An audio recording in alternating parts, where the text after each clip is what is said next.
સંગન અને મારા વાલા મિત્રો, આજે હું સૌની સમક્ષ એક ખૂબ જ સુંદર અને વિચારવા જેવો વિષય લઈને આવ્યો છું. સામાજિક ઉત્થાનના કાર્યક્રમો. સૌપ્રથમ હું એક નાની પંક્તિ સાથે મારી વાતની શરૂઆત કરું છું.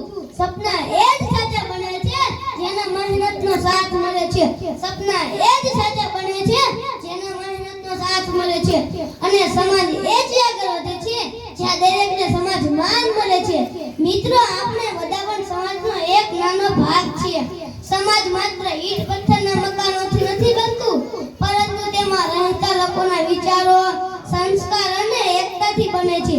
જ્યારે સમાજના દરેક વ્યક્તિનું જીવન સારું બને, દરેકને શિક્ષણ મળે અને સમાજને તક મળે, ત્યારે તેને સામાજિક ઉત્થાન કહેવાય છે. સામાજિક ઉત્થાન એટલે કે આપણને સમાજને આગળ લઈ જવાના પ્રયાસો કરે છે. આપણા દેશના લોકોના જીવનમાં સુધારો લાવવા માટે અનેક કાર્યક્રમ કરવામાં આવે છે. શિક્ષકનો એક દીવો પ્રગટાવો અને હરિનાના અજ્ઞાન અંધકાર દૂર ભગાવો. મિત્રો, શિક્ષણ એ જ સમાજ બદલવાનું સૌથી મોટું સાધન છે. જે વ્યક્તિ શિક્ષિત બને છે તે પોતાના પરિવારનું સમગ્ર સમાજને આગળ લઈ જાય છે.